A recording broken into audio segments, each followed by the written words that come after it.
Tudo bem? Vou falar um pouquinho sobre a nossa prova. Sei que a gente não vai ter aula, né? Até o dia da prova, até quinta-feira. Mas na quarta-feira, depois que vocês terminarem a prova, vocês podem me chamar se vocês tiverem alguma dúvida. Então, assistam bastante esse vídeo, leiam com bastante atenção os mapas que vocês já fizeram, as aulas que vocês escreveram, né? Os roteiros de estudos que vocês sempre fazem. E depois vocês podem realmente tirar todas as dúvidas sem problema nenhum, tá? Mas é bom, assim, assistir esse vídeo mais de uma vez, pensando e já usando o próprio vídeo para fazer o roteirinho de estudo de vocês. Aqui contém todas as informações necessárias para vocês fazerem a prova, tudo bem? Então, olha só. Primeiro, a gente vai falar sobre a estrutura do gênero poema, tá? Eu não vou perguntar o que é poesia, isso ou aquilo, mas eu vou... a gente vai trabalhar com uma poesia, tá? Então tem lá um poema, né? E vocês vão ter que trabalhar com a característica dele. Então lembrando sempre que o poema, ele é um texto que contém versos e elementos característicos desse gênero. Quais são os elementos característicos do gênero poema? É literário, né? Ele tem um eu lírico, né? Ele tem rima, ele tem métrica e ele tem ritmo. Então essas quatro características desse gênero literário é eu lírico, rima, métrica e ritmo, tá? Então o poema, ele faz parte de um gênero literário que contém essas quatro características muito importantes. E são essas características que vocês precisam saber, né? Não só na hora da prova, mas em toda a parte que vocês forem estudar sobre esse gênero, tá bom? Então, para ele ser considerado um poema, ele tem que ter essas quatro características básicas, né? Eu lírico, rima, métrica e ritmo, tá? Depois, vocês vão ter que interpretar essa poesia, né? Então, qual é o tema dela? Atentem-se ao título do poema. Geralmente o título do poema ele carrega o contexto do poema. Então prestem bem atenção, leiam algumas outras poesias e vejam a relação do título com o que ela fala, tá? E depois a gente vai para a questão verbal. Então, por exemplo, uma questão de falso ou verdadeiro. O verbo amar, ele pertence a qual conjugação? Primeira, assim como o verbo cantar, por exemplo. O verbo entender, ele faz parte da segunda conjugação, como o verbo comer, por exemplo, certo? Então é isso que a gente vai fazer. A gente vai trabalhar as conjugações e você vai me dizer se é falso ou verdadeiro. Então é sempre bom a gente lembrar, os verbos que terminam em ar estão em primeira conjugação, em er estão em segunda e estão na terceira conjugação, tá? Depois, por exemplo, a gente viu sobre os modos verbais, né? Então, por exemplo, se eu falar para vocês assim, ó, eu vou colocar uma frase no infinitivo e vocês vão colocar essa frase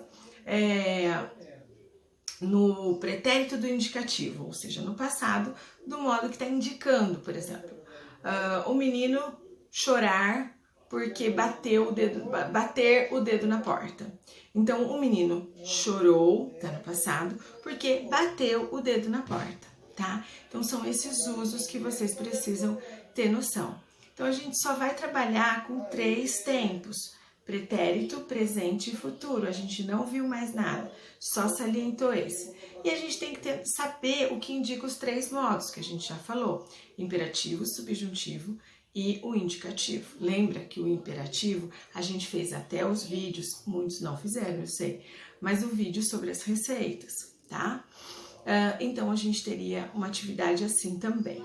Depois lembra daquele exercício sobre a dengue, né? A gente trabalhou bastante, então também fala sobre por exemplo, cuide da sua casa. Que tempo é?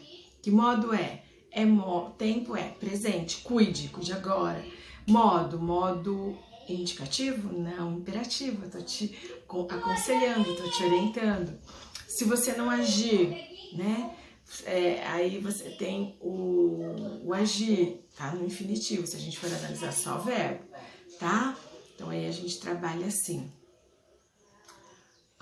O Brasil conta com você. Conta no presente e o verbo está conjugado, então ele não está no infinitivo. Mas enfim, o que vai interessar mesmo para vocês lembrarem, é o modo, tá? Se é modo indicativo, se é modo subjuntivo, se é modo imperativo, tá bom? Depois a gente tem aqui, nós vamos falar sobre gerúndio, particípio infinitivo. Então, lembrando que o gerúndio, o que ele é? Vamos começar com o infinitivo. O que é o infinitivo? O infinitivo é aquele que termina em R, né? Amar, cantar, é um processo verbal que ainda vai acontecer, ou seja, o verbo não foi conjugado, tá? E a terminação é o R, né? Ar, ir, né? Primeira, segunda e terceira, certo?